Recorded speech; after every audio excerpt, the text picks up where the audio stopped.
Every prophet is sinless. And Hazrat Lut alayhi salam, we say he was a prophet of God. If he was a prophet of God, he is sinless. Could he be cohabiting with his daughters and be getting bastard children from them? The answer is no. But the book says so.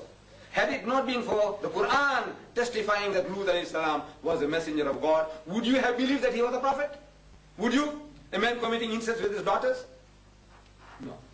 Can you see now? Nuh alayhi salam. We say Nuh alayhi salam. In the Quran is testified that he is Allah's Nabi. Sinless. But the Bible tells us that he got drunk and he was lying naked. You believe that? Hazrat Sulaiman alayhi salam. You believe in him. But his father, Dawood alayhi salam. You know, he goes and commits adultery with Uriah's wife, Bathsheba. According to the Bible, haramkhor, and he had that woman's husband killed, murderer. Would you believe that he was a prophet of God? No. But Allah says so. He is Allah's Nabi, we believe. Allah says it's sinless, we believe. You know, see, Sulaiman alayhi salam, he had 1,000 wives and concubines. 1,000. And in his old age, he made a temple for the worship of idols for his wives. You believe that? Jesus Christ, you read the Bible. He insults his mother. He says, woman, what have I to do with you? Woman! Huh? Is that how you talk to your mother? You expect a prophet of God to talk to his mother like that?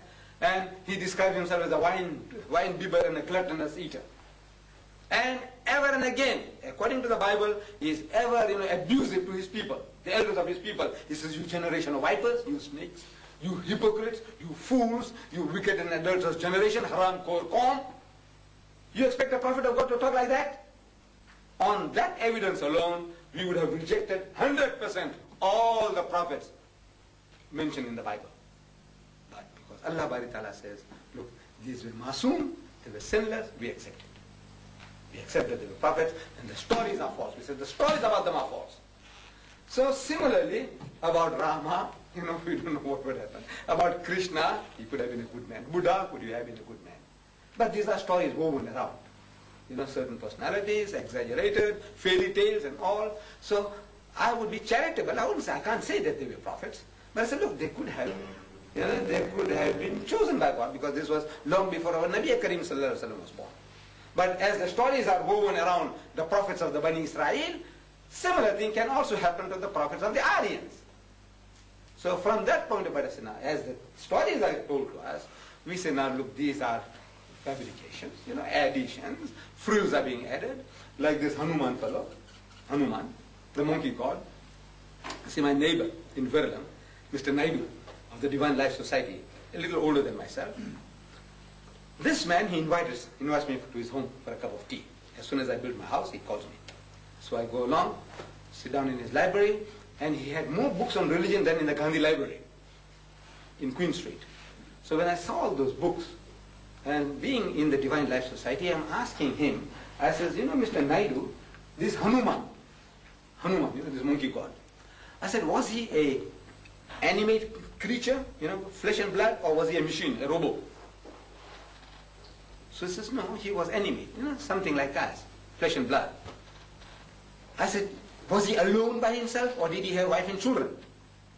So he said, no, he also had wife and children. There was a breed of them. I said, what happened to them? I says, you know what? Today in India, we have hundreds of different breeds of monkeys in India. But there is not one Hanuman breed. This breed is not there in India. And it's not there. This is like an Apollo, like a Hercules. Big thing like that. But with a monkey face and with the tail of a monkey. Not like the vervet monkeys you find in the Burman bush. The little things. No. This is like a giant Apollo, Hercules, like that. What that sing? Tiger sing. All like that, tiger sing.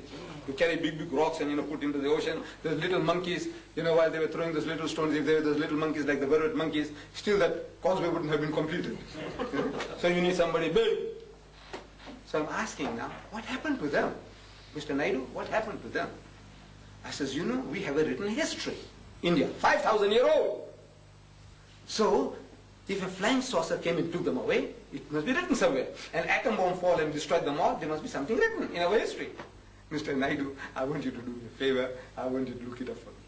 He says, yes, Mr. Deedat, I'll look it up for you. After a month, I visit him again.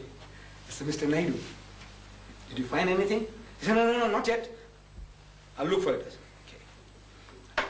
Diwali comes along, I go again. I said, Mr. Naidu, did you find anything? He says, no. I says, you know what? I said, there was no such thing as a Hanuman breed of monkeys. So, but my book says so. It can't lie. I said, no, I'm not telling your book is a liar. Your book is not lying. But there was no such thing as a Hanuman breed of monkeys.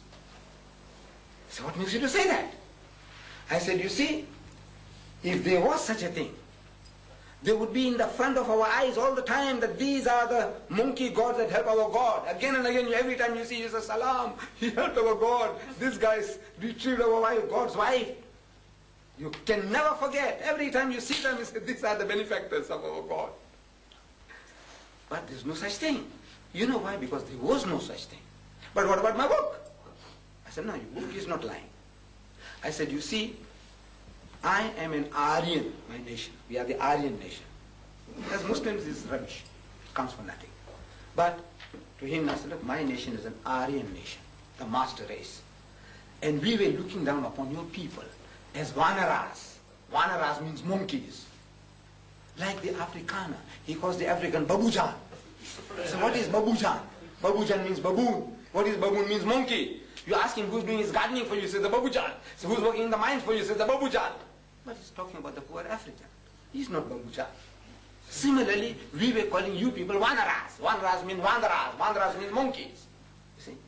So Rama goes to one of your people, nice people, kind-hearted people, one of your chiefs, Yonkosi. You know, Yonkosi, like Yonkosi Butelesi. He says, Yonkosi. He says, look, man, my father kicked me out of my kingdom, and somebody stole my wife. I want you to help me. Oh, I said, he's happy. He said, look, you give me a helping, and I'll also do that. So he takes his troop of monkeys, and they build a causeway. Right. And they go and get themselves killed, and they did the job. They retrieved Sita. Right. But now, in the mind of Rama, he says he's made a monkey out of the guy. They had their own food. They slave for 12 years, free of charge. For nothing. They did it. You know, they're such good people, the Tamils and the Telugus. They did the job. So in the minds of the arrogant fellow, I said, we made monkey out of this fellow. We used them and he did it for nothing, everything. His food, his labor, everything. He did the job. And when he went into battle, so many got killed. For what? For a foreign race. So he said, we made monkeys out of them. So that's what the wise man wrote. He says, these Vanaras, these monkeys, these Babujans, you know, the king among them, Hanuman, he was like this and like that, and he did, and he brought his people, and they worked like lightning. So now the artist, there were no photographers there, so the artist now, he says, man, they were Vanaras. But, you know, little Vanaras, like the one in Burman Bush, they can't build a causeway, so you must give them a big build. Tiger Singh size, everybody. Right? Then he said, but he was a Vanara, so they make a monkey face. And he says, a Vanara, so they give him a tail. But there was no, I said, you know, that Vanara, that Hanuman is you. You. Yeah. And my God, every learned man I have spoken to, I said, in the absence of another theory, you have to accept my theory, that this is it, that you are the Hanuman breed, you. In the minds of my people, even now, you know, the Banyan, he looks down upon the Hindustani. The Hindustani looks down upon the Tamil and the Telugu. That's what? These are all bloody monkeys, man. So this is what it is, you see.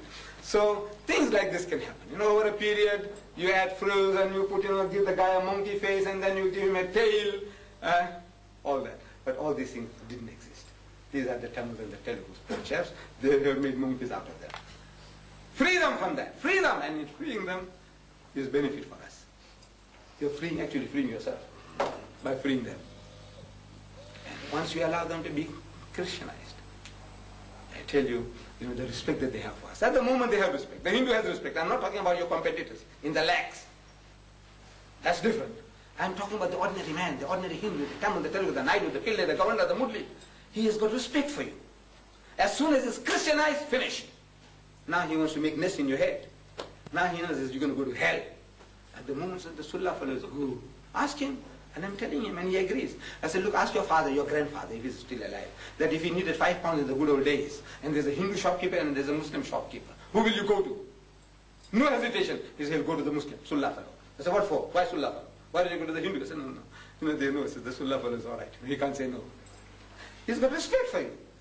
Why don't we, you know, use that respect to bring them in, make them our brothers? Instead of waiting for our daughters to convert them, why shouldn't we convert them?